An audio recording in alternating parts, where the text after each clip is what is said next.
ومن سيئات أعمالنا من يهده الله فلا مضل له ومن يضلله فلا هادي له ونشهد أن لا إله إلا الله وحده لا شريك له ونشهد أن سيدنا وسندنا ونبينا وحبيبنا وكريمنا ورؤوفنا ورحيمنا ومولانا وملجانا وماوانا محمدا عبده ورسوله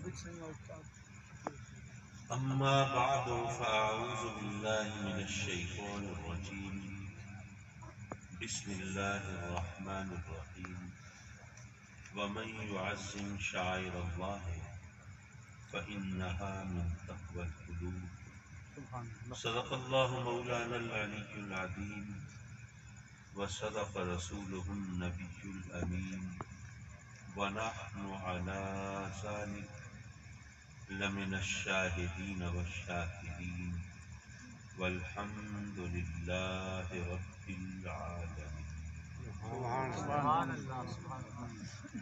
میری محفل صدر مجلس صاحب سجادہ شیخ طریقت حضرت قبلہ پیر خالد سلطان صاحب سروری قادری دامت برکاتہ العالیہ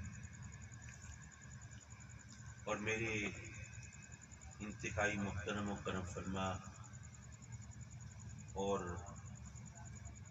آستانہ عالیہ شرقپور شریف سے حضرت قبلہ صاحبزادہ میاں جلیل احمد صاحب شرقپوری دامت برکاتہ العالیہ اور میرے کرم فرما و مہربان حضرت پیر سید محمود احمد حسنین پیر پشاوری صاحب اسلام آباد سے جلوہ فکر ہوئے اور علامہ محمد سجاد فاروقی صاحب جھنگ کے جماعت اہل سنت کے آرگنائزر اور حضرت علامہ غلام مرتضیٰ ساجد البادری صاحب میرے کرم فرما اور صاحبزادہ ڈاکٹر عابد سلطان صاحب صاحبزادہ فیض سلطان صاحب ذی وقار و ذی احتشام مہمانان گرامی اور مکرم و معزز حاضرین محفل، میں حضرت قبلہ صاحبزادہ خالد سلطان صاحب کا دل کی گہرائی سے شکر گزار ہوں، ممنون احسان ہوں کہ آپ نے مجھے ہمیشہ کی طرح عزت دی اور رب کائنات اپنے کرم سے آپ کی عزت کو دوبارہ فرمائے آمین۔ اور بزرگوں کے صدقے میں ہمیں جو عزت ملتی ہے اللہ تعالی ہمیں اس کا بھرم رکھنے کی توفیق عطا فرمائے۔ یقیناً صاحب عرس شیخ المشائخ حضرت قبلہ سلطان سخی سلطان غلام میران رحمۃ اللہ تعالی علیہ ونور اللہ مرقدہ، ان سے ہمارے گھرانے کا بہت گہرا تعلق، ان کی شفقتیں، ان کی محبتیں، ان کی عنایتیں، بس کہتے ہیں کہ نعمت کا صحیح احساس تبھی ہوتا ہے جب اس سے محروم ہو جاتا ہے۔ سبحان اللہ۔ تو جب وہ پردہ فرما گئے تو اب آنکھیں ایسے چہروں کو ڈھونڈتی ہیں، اب ان کو کھوجتے ہیں، تلاش کرتے ہیں، لیکن وہ ہستیاں پھر نظر نہیں آتی۔ رب کائنات ان کے درجات بلند فرمائے اور ان کے فیوز و برکات کو ان کی نیک اولاد کے ذریعے جاری و ساری رکھے۔ ظاہر ہے کہ جہاں تک صاحب عرس کی شخصیت کا، ان کے علم و عرفان کا، ان کے زہد و تقویٰ کا، ان کی عبادت و ریاضت کا، ان کے شب و روز کی کیفیات کا تعلق ہے تو میں آپ کی معلومات میں کوئی اضافہ نہیں کر سکتا، کیونکہ آپ نے ان کو مجھ سے زیادہ قریب سے دیکھا ہے۔ مجھے اگر اس مبارک کی محفل میں ذکر کرنا ہے تو بندے اور رب کے رشتے کے حوالے سے، سبحان اللہ، کہ وہ جو ہمارا رب ہے، پروردگار ہے، پالنہار ہے، جس کے کلمہ کن سے کائنات وجود میں آئی ہے، جب وہ چاہتا ہے تو اپنے بندوں کو کس طرح سرفراز فرماتا ہے۔ سبحان اللہ، سبحان اللہ۔ میں ایک چھوٹا سا واقعہ سناتا چلوں، سندھ کے ایک شہر سے میں سوار ہوا ٹرین میں اتفاق سے واپس ملتان آنے کے لیے. جب ٹرین پہ سوار کرا رہے تھے دوست، اس وقت تو میں لوگوں کے ہجوم میں تھا، آس پاس دیکھ نہیں پایا. جب ٹرین چلی ہے اور سی آف کرنے والوں کا مجمع چھٹا ہے، تو اس وقت جب میں نے آس پاس دیکھا تو جو چہرے نظر آئے ان کو دیکھ کے محسوس ہوا کہ ان کا عقیدہ کچھ اور ہے. آپ نے محسوس کیا ہوگا کہ جن کا عقیدہ درست نہ ہو ان کے چہرے چغلی کھاتے ہیں. بے شک اللہ تو طبیعت میں ایک کبیدگی تو ہوئی، لیکن سوچا کوئی بات نہیں، سفر ہے، کٹ ہی جائے گا. بے شک تو ان میں سے ایک صاحب، وہ مجھے غالباً جانتے تھے، مجھ سے کہنے لگے کہ آدمی صاحب یہ بتائیے آپ کا قرآن پر ایمان ہے؟ میں نے سوچا کہ اگر کسی مسلمان سے پوچھا جائے کہ اس کا قرآن پر ایمان ہے یا نہیں ہے تو یہ سیدھی سادی اشتعال انگیزی ہے، غصہ دلانے والی بات ہے. تو یہ صاحب مجھے غصہ دلا کر کوئی الو سیدھا کرنا چاہتے ہیں. میں نے بھی سوچا کہ الو سیدھا ہو یا ٹیڑھا ہو، ہوتا تو الو ہی. تو چلیے پھر ان سے انہی کے انداز میں بات کی جائے. میں نے کہا جی میں مسلمان ہوں اللہ کے فضل سے، تو مجھ سے سوال کرنی بے تکی بات ہے کہ جی آپ کا قرآن پر ایمان ہے یا نہیں ہے. کہنے لگے کہ میں نے تو اس لیے سوال کیا کہ قرآن میں تو رب کائنات نے بار بار فرمایا کہ نفع نقصان کا مالک ہے تو اللہ ہے، بے شک اللہ کے سوا نفع نقصان کا مالک کوئی نہیں. تو قرآن میں رب کائنات نے ریپیٹڈلی کئی بار یہ بات ارشاد فرمائی. لیکن آپ لوگ جب بھی اکٹھے ہوتے ہیں یا مشکل کشا یا خواجہ یا دستگیر یا داتا یہ چیختے ہیں، چلاتے ہیں، پکارتے ہیں. تو اس لیے میں نے سوچا کہ آپ سے پوچھ لوں، پتہ نہیں قرآن پہ آپ کا ایمان ہے کہ نہیں ہے. میں نے کہا کہ جی یہ فرمائیے کہ ابلیس کو، شیطان کو آپ اپنا دشمن سمجھتے ہیں دوست؟ کہنے لگے کہ آپ اب وہی بات کر رہے ہیں کہ ایک مسلمان سے پوچھ رہے ہیں ابلیس کو دوست سمجھتے ہیں دشمن؟ تو قرآن میں جب اللہ نے کہہ دیا ان شیطان للانسان عدو مبین، تو اب یہ پوچھنے کی بات ہی نہیں ہے.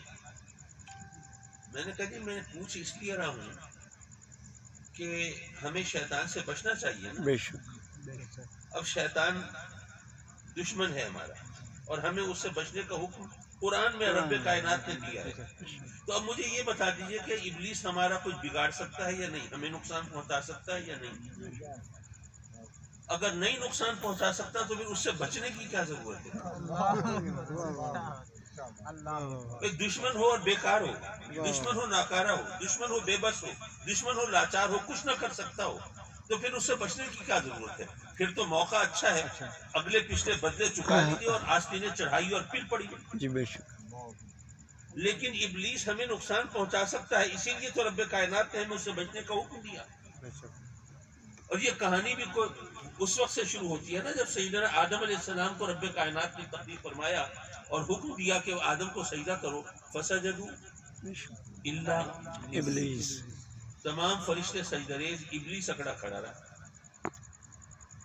تو رب کائنات نے ابلیس سے سوال کیا، اور میں یہاں اس وقی مجمع میں عرض کروں گا.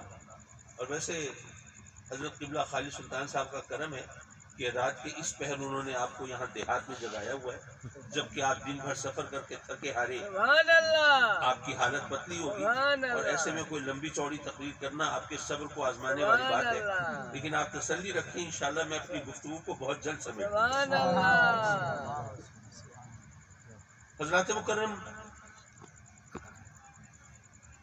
کائنات کی پہلی عدالت سج رہی ہے جس میں ابلیس ملزم کے طور پہ حاضر ہے، اور مسند انصاف پر خود رب کائنات جل رہی ہے. ابلیس حکم عدولی کر چکا، نافرمانی کر چکا، رب کائنات کا حکم ماننے سے انکار کر چکا، لیکن رب کائنات نے اس کو فوراً سزا نہیں سنائی بلکہ اس کو صفائی کا موقع دیا. پہلا اصول انصاف کا مقرر فرمایا اور ہمیں بتایا کہ اے لوگوں یاد رکھو، میرے بندو یاد رکھو، چاہے ملزم کے طور پر ابلیس ہو اور مسند انصاف پر خود رب کائنات ہو جس سے کچھ چھپا ہوا نہ ہو، وہ نیت بھی جانتا ہو، عمل بھی جانتا ہو، ظاہر بھی جانتا ہو اور باطن بھی جانتا ہو، جو دکھاتے ہو وہ بھی، جو چھپاتے ہو وہ بھی، وہ سب کچھ جانتا ہو، لیکن اس کے باوجود وہ سزا نہیں سناتا جب تک کہ ملزم کو صفائی کا موقع نہ دے. اس کو صفائی کا موقع دیا. جب تجھے میں نے حکم دے دیا تھا سجدہ کرنے کا تو پھر تجھے سجدہ کرنے سے کس چیز نے روکا؟ واہ واہ. اچھا مجھے ایک صاحب بتا رہے تھے کہ آج کل ٹی وی پر ایک پروگرام چل رہا ہے کون بنے گا کروڑ پتی. وہ بتا رہے تھے کہ جناب وہ اس میں اگر سوالوں کے جواب دے دیں تو بڑی خطیر رقم انعام میں ملتی ہیں. اور اس کے اندر کمال یہ ہے کہ اس پروگرام میں یہ بھی آپشن ہوتا ہے کہ اگر آپ کوئی سوال کا جواب دینے میں مشکل محسوس کر رہے ہیں تو کسی دوست سے پوچھ بھی سکتے ہیں. کوئی آپ کو لائف لائن بھی مل سکتی ہے. کچھ ایسی صورتیں بھی بنتی ہیں. رب کائنات نے ابلیس کو لائف لائن دی ہے. وہ رحمان و رحیم ہے نا, اس کی رحمت اس کی باقی صفات پر حاوی ہے. اس نے ابلیس پر بھی اپنی رحمت کا اظہار فرمایا. ممکن ہے کہ بات ذرا آپ کو عجیب لگے, ابلیس پر رحمت اللہ کی بات سمجھ میں نہیں آئی. آپ دیکھیے کہ رب کائنات نے اس کو اشارہ دیا کہ اے ابلیس تو نے سجدہ نہیں کیا. اب یہ مت کہنا کہ جی میں بڑا عابد ہوں زاہد ہوں, زمین آسمان کا کوئی چپا ایسا نہیں ہے جہاں میں نے سجدے نہ کیے ہوں. اور یہ آدم کی تو ابھی تخلیق ہوئی ہے, اس نے تو ابھی ایک سجدہ بھی نہیں کیا. تو میں اتنا عبادت گزار ہو کر, اتنا نیکوکار ہو کر میں اس آدم کو سجدہ کیوں کروں؟ اے ابلیس یاد رکھنا, سجدہ عبادت اور ریاضت یا عظمت کی وجہ سے نہیں ہوتا. یہ بات ذرا آپ کو عجیب لگ رہی ہو تو سن لیجیے. مسجد اقصی کی طرف پہلے ہم منہ کر کے سجدہ کرتے تھے نا. بے شک. آج اگر کریں تو کیا جائز ہے؟ کیا مسجد اقصی کی عظمت میں کوئی کمی ہو گئی ہے؟ عظمت تو اسی طرح ہے لیکن سجدہ جائز نہیں. کیوں؟ اگر سجدہ عظمت کی وجہ سے ہوتا تو عظمت تو اس کی برقرار ہے, پھر آج بھی سجدہ جائز ہونا چاہیے. سجدہ عظمت کی وجہ سے نہیں ہوتا, اللہ کے حکم کی وجہ سے ہوتا. اللہ نے فرمایا ما منعک اللہ تسجد اذ امرتک, جب میں نے امر کر دیا, جب میں نے حکم دے دیا تو پھر تجھے کس چیز نے روکا؟ اچھا اگر سجدہ عظمت کی وجہ سے ہوتا تو قرآن کہتا ہے کہ سیدنا یعقوب علیہ السلام نے سجدہ کیا حضرت یوسف علیہ السلام کو. اب علماء سے پوچھئے مرتبہ کس کا بلند ہے؟ حضرت یعقوب کا. لیکن سجدہ حضرت یعقوب کر رہے ہیں اپنے بیٹے حضرت یوسف کو. یا اس بحث کو ایک بات پہ ختم کر کے بتائیے, اللہ کی عظمت میں کبھی کمی ہو سکتی ہے؟ ممکن ہی نہیں. ظاہر ہے وہ رب کائنات قادر مطلب جو چاہے سو کرے. لیکن جب کوئی سورج نکل رہا ہو یا غروب ہو رہا ہو یا زوال کا وقت ہو, اس وقت کوئی سجدہ کرنے کے لیے کھڑا ہو نماز پڑھنے, جو مسئلے سے واقف ہے وہ روکے گا کہ نہیں؟ کیوں روکے گا؟ وہ کہے کہ جناب میں اللہ کو سجدہ کرنے لگا, بتوں کو تو نہیں کر رہا, آپ کی پرستی تو نہیں کر رہا, چاند سورج کے سامنے تو نہیں جھک رہا, میں تو رب کی بارگاہ میں سجدہ ریز ہو رہا ہوں, پھر کیوں روکتے ہو؟ تو اس سے کہیں گے کہ بھائی سجدہ اللہ کا حکم ہے کہ اس وقت مجھے بھی سجدہ نہ کرو, سجدہ اللہ کے حکم کی وجہ سے ہوتا ہے. تو اللہ نے ابلیس کو بھی اپنی رحمت سے حصہ عطا فرمایا کہ جب میں نے حکم دے دیا تھا پھر تجھے سجدہ کرنے سے کس چیز نے روکا؟ لیکن اس نے چونکہ راندہ درگاہ ہونا تھا, اس نے وہی راگنی علاقی انا خیر منہ, میں آدم سے بہتر ہوں. خلقتنی من نار و خلقتہ من طین, مجھے آگ سے بنایا اسے خاک سے بنایا, میں ناری ہوں, میں خاکی کو سجدہ کیوں کروں؟ اگر آپ غور فرمائیں تو سوال و جواب کی گنجائش ابھی بھی تھی. اللہ فرما سکتا تھا کہ میں اگر چاہوں تو ادنا سے اعلیٰ, اعلیٰ سے ادنا بنا دوں. آپ کاشتکاری کرنے والے لوگ ہیں, زمین سے اجناس و اسمار اگاتے ہیں, پھل فروٹ اگاتے ہیں. یہ ڈرائی فروٹ کے چلغوزے بھی تو اسی زمین سے, اسی مٹی سے اگتے ہیں نا. اب بتائیے مٹی ادنا ہے اور یہ تمام پھل فروٹ اجناس اسمار, یہ ترکاریاں سبزیاں, یہ سب اعلیٰ ہیں کہ نہیں ہے؟ تو اس نے ادنا سے اعلیٰ بنا کے دکھایا کہ نہیں؟ وہ چاہتا ہے ادنا سے اعلیٰ, اعلیٰ سے ادنا بنا دیتا ہے. اللہ فرما سکتا تھا یہ قانون میرے اوپر اپلائی نہیں ہوتا, میں جیسے چاہوں بناؤں. اچھا پھر آپ دیکھیے کہ ایک انگوٹھی سونے کی ایک لوہے کی, کون سی قیمتی ہے؟ سونے. لیکن اگر لوہے کی انگوٹھی میں آپ کوہ نور ہیرا لگا دیں, اب کون سی قیمتی ہوگی؟ لوہے والی. تو اللہ فرما سکتا تھا کہ تو نے یہ پیکر خاکی کو تو دیکھا ہے, جسد انسری کو تو دیکھا ہے, لیکن کیا اس کی پیشانی میں کوہ نور نہیں دیکھا؟ اللہ اکبر. یہ سوال و جواب ہو سکتے تھے, لیکن رب کائنات نے کوئی سوال و جواب نہیں کیے. گویا یہ فرمایا کہ اے ابلیس تو نے میرا حکم ماننے سے انکار کیا، میں نے تجھے مہلت دی، تو نے میری نافرمانی کی، حکم عدولی کی، میں نے تجھے مہلت دی، صفائی کا موقع دیا، لیکن اب تو کہتا ہے کہ تو آدم سے بہتر ہے، تو میرے نبی کی شان میں گستاخی کرتا ہے، تو نبی کا گستاخ ہو، اس سے سوال و جواب نہیں سبحان اللہ، غلامی رسول میں موت بھی قبول ہے۔ اس سے نہیں پوچھا جاتا کہ تو نے یہ بات کیوں کہی، نہیں، اس کے لیے سنت الہی یہ ہے کہ اس کو یہ کہا جاتا ہے تو مردود ہے، ملعون ہے، راندہ درگاہ ہے، جنت سے نکل جا۔ اچھا، جب رب کائنات نے اس کو جنت سے نکالا تو اس نے کہا ٹھیک ہے مولا، پھر اگر مجھے مہلت ملے میں بھی تیرے بندوں کو گمراہ کروں گا۔ رب کائنات نے فرمایا اچھا کتنی مہلت چاہیے؟ قیامت تک، چل قیامت تک کی مہلت دیتی ہے، اور طاقت تجھے اتنی دیتا ہوں تو چاہے تو دلوں میں وسوسے پیدا کرے، کوئی معمولی طاقت ہے دلوں میں وسوسے پیدا کرنا؟ تو چاہے تو مکر و فریب کے جال بنے، میرے بندوں کو برگلانے بہکانے کی کوشش کرے، انسان کے جسم میں خون کی طرح گردش کرے، ان شیطان یجری من الانسان مجری الدم، تجھے طاقت اتنی دیتا ہوں کہ دلوں میں وسوسے پیدا کرے، مکر و فریب کے جال بنے، تو انسان کے جسم میں خون کی طرح گردش کرے، لیکن جو میرے ہیں ان پر تیرا داؤ نہیں چلے۔ حضرات محترم، ابلیس کو تھوڑی طاقت نہیں ہے، کتنی طاقت ہے، کس نے دی ہے؟ اللہ نے۔ حضرات محترم، ابلیس جو ہے یہ اللہ کا دوست ہے یا دشمن ہے؟ دشمن۔ ظاہر ہے اسے دوست تو نہیں کہہ سکتے، بھائی دوست تو ولی کو کہتے ہیں نا، اب ابلیس کو میرا خیال ہے اللہ کا ولی تو کوئی بھی نہیں مانتا ہوگا، یارو اس کو دشمن کہہ سکتے ہیں نا، راندہ درگاہ ہے، ملعون ہے، مردود ہے، سرکش ہے، باغی ہے، نافرمان ہے، تو اس کو دشمن کہہ سکتے ہیں، دوست تو نہیں کہہ سکتے۔ تو یہاں پر میں دوستوں کی خدمت میں ایک جملہ عرض کرتا ہوں اس اعتماد اور یقین کے ساتھ کہ اگر اس ایک جملے کو یاد رکھے، محفوظ رکھے سینوں میں، تو بے شمار کتابوں سے بے نیاز ہو جائیں۔ صرف اتنا سوچ لیجئے کہ جس اللہ نے اپنے دشمن کو اتنی طاقت دی ہے، اس نے اپنے دوستوں کو کتنی طاقت دی۔ سبحان اللہ، سبحان اللہ، عظمت و شان اولیاء، عظمت و شان اولیاء، فیضان اولیاء، فیضان اولیاء، نعرہ سلطانیہ۔ یارو قرآن پڑھتے تو ہم بھی ہیں، پڑھتے تو وہ بھی ہیں، لیکن فرق پڑتا ہے نقطۂ نظر سے، آدمی کس زاویے سے دیکھتا ہے۔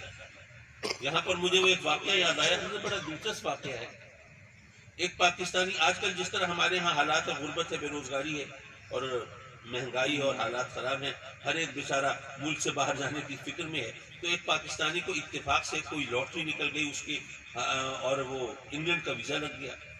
اب وہاں پہنچا تو اس کے پاس اتنے وسائل نہیں تھے کہ علیحدہ سے رہائش رکھ سکتا، تو اس نے ایک انگریز جوڑے کے پاس پیئنگ گیسٹ کے طور پر رہائش رکھی۔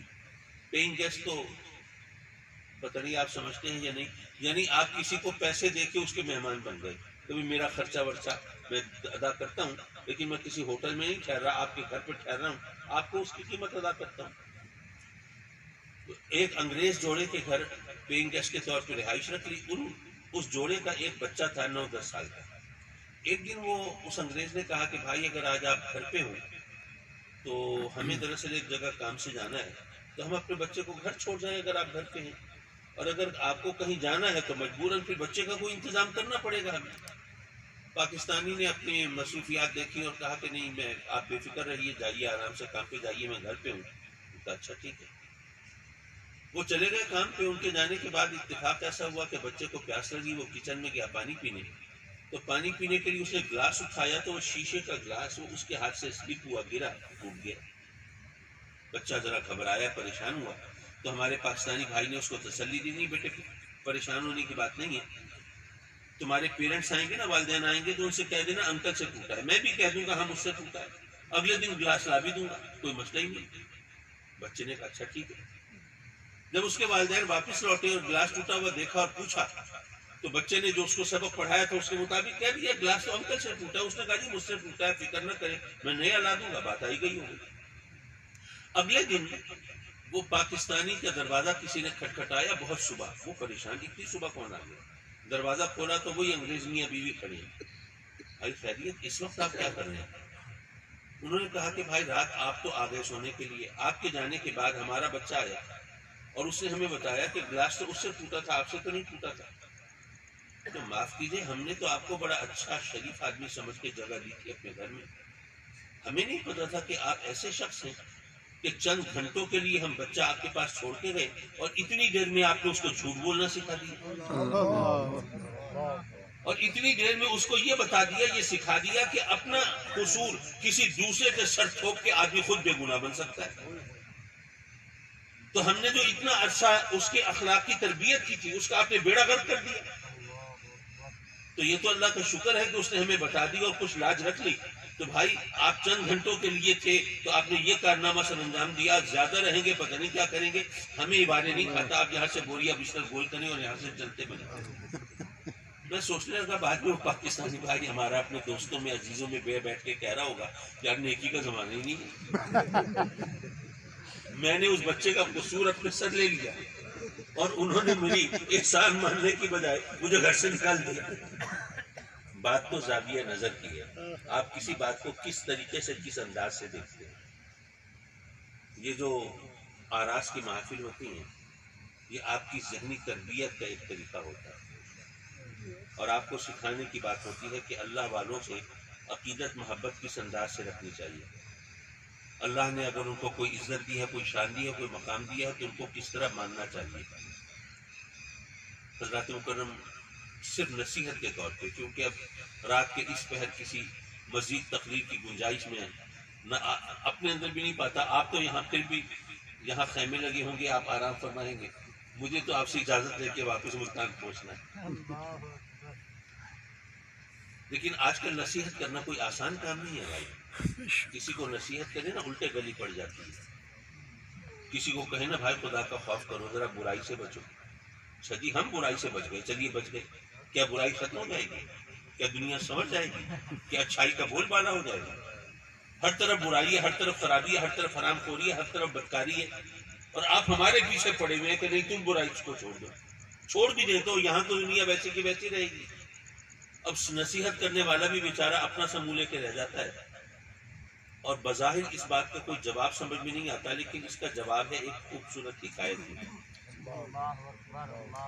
نمرود نے، آپ نے سنا ہوگا، نمرود نے آگ دہکائی تھی سیدنا ابراہیم علیہ السلام کو، وہ آگ میں معذاللہ جھونکنا چاہتا تھا. کتنی بڑی آگ تھی. کتابوں میں لکھا ہے کہ شعلوں کی بلندی کا عالم یہ تھا کہ پرندے اس کے اوپر سے پرواز نہیں کر سکتے. اب وہ آگ دہکائی تو حکایت یہ ہے کہ بلبل چونچ میں پانی لے کے چل پڑی. کسی نے پوچھا بھی بلبل کہاں جا رہی ہے؟ اس نے کہا کہ میں نمرود کی آگ بجھانے جا رہی ہوں. مذاق تو اڑنا تھا، باتیں تو بننی تھی. لو جی ان کی عالی ہمتی دیکھو، ان کی بلند نگاہی دیکھو، ماشاءاللہ ان کا وسیع ظرف دیکھو. وہ الاؤ جہاں پانی کے حوض پلٹ دیے جائیں تو اس کو فرق نہ پڑے، یہ چونچ میں پانی لے کے جا رہی ہے تو وہ الاؤ بجھانے جا رہی ہے. اس بلبل نے جو جواب دیا وہ ہم سب کے لیے مشعل راہ ہے. اس نے کہا کہ میں کوئی بے وقوف یا پاگل نہیں ہوں، مجھے پتا ہے کہ یہ پانی کے چند قطرے جو چونچ میں آ سکتے ہیں وہ اس آگ کا کچھ نہیں بگاڑ سکتے، مجھے معلوم ہے. لیکن بات یہ ہے کہ یہ قطرے تو وہاں تک پہنچ بھی نہیں پائیں گے، پہلے ہی بھاپ بن کے اڑ جائیں گے.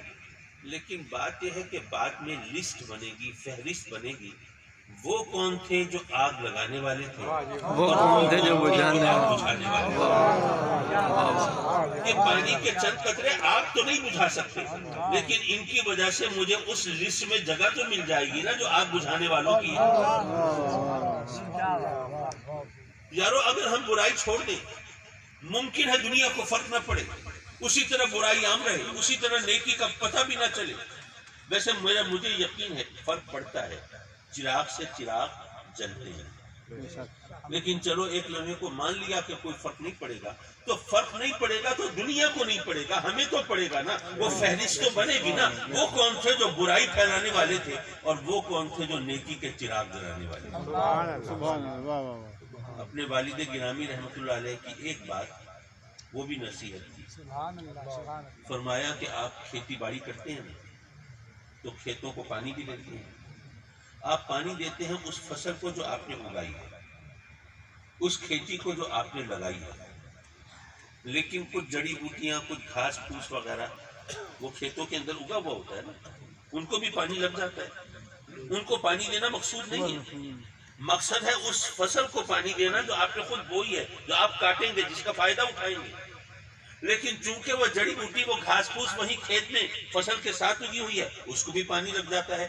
تو اللہ کی رحمتیں نازل تو اس کے محبوبوں پہ ہوتی ہیں. ہم جیسے تو جڑی بوٹیوں کی طرح ساتھ لگے ہو رہے نا، تو اس کی رحمتوں سے حصہ ہم کو بھی مل جاتا ہے. وآخر دعوانا ان الحمدللہ.